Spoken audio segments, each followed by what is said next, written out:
What's up, everybody? It's the Common Sense Investor coming at you with another video.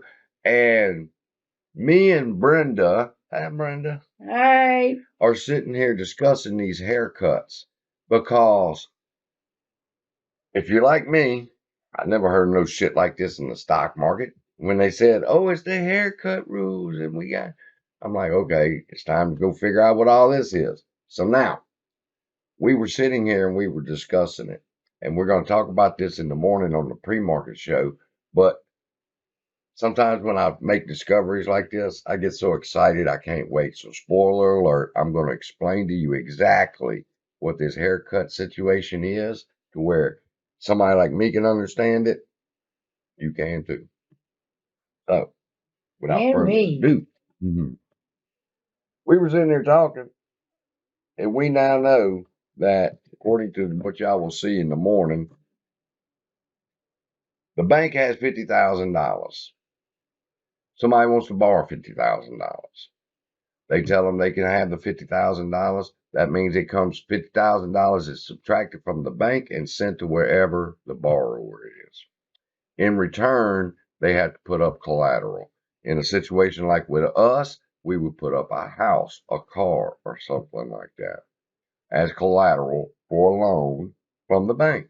So what they do is they need collateral to secure this loan. So they bundle up stocks and bonds like treasury bonds and other stuff. And they, once it reaches the collateral level for the $50,000, they receive that and they receive the money and they pay a percent every month or every quarter or every annually to hold on to that money because eventually they have to return the money back. And when they do, they will get their collateral back. So, haircuts. What a haircut is it's defined as the portfolio, the overall portfolio of the collateral. Okay. Now, let's say there might be 100 stocks that they bundled up and said, here's the collateral. If something happens to the $50,000 you're loaning me, you can have these in return. That's how loans work, people. Y'all know that. But the thing is, what happens if that which is being held for as collateral, like say your car, and you wreck your car and the car is worth zero now? The bank's gonna say, hold up, bitch. We need some more collateral here if you ain't got the car. So then you got to put your house up. That's how the collateral damage or risk management works. They evaluate how much this collateral is really worth, and asshole, we need more money. Your bond's no good no more. Yeah. And now haircuts. That's right. Brenda keeps us on track. Haircuts. My hair is each stock represented in the portfolio.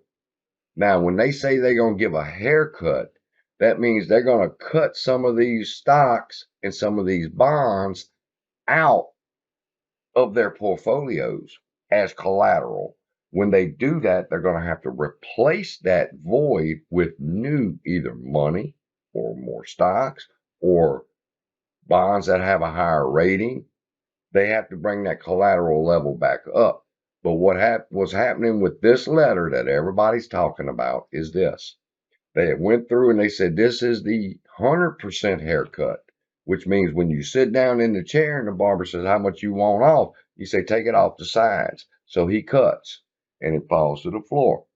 On a haircut in this situation, they're evaluating the portfolio. And when they find the ones that are worthless, they clip them and they fall to the floor. Now you got a new haircut. But now you have to, in this case here, replace that void with money or more securities or more bonds that are recognized with value to keep your collateral level up, Or your entire company. or you turn over the $50,000 and return it back to the person you borrowed it from. So the way to get out of having to raise your collateral back up is just to return the money. So In the morning, we're going to be talking about why this is important to us. As they start reevaluating what they're holding as collateral from these banks, and that report gives you a list of people who are involved in this, they are evaluating their collateral risk management, and they're going to want more collateral because they've cut some of it off and it's on the floor. It's worthless. It's gone. Now pony up some more money. That's what's going to happen in the morning. That's what everybody, when they talk margin call, that's what they're talking about. They're getting these calls in the morning and say, look, your collateral risk level is too high. We need you to deposit some more money or stock or bonds or whatever is recognized. It's simple as that. We're going to have a good time in the morning because now that we've passed this, me and Miss Brenda is fixing to go over our next thing for later on, and that's the thrift saving plan, the 401 situation that's going on, what it means, why some people are freaking out, and why people like me and Brenda are like, okay, get to it then. Let's get there because we're not worrying about it. We understand what it means, and we'll tell y'all about it in the morning, 3 o'clock pre-market show. CZ, if you watch this, send me an email. Ape versus Wall Street, send me an email. Love y'all. Be blessed.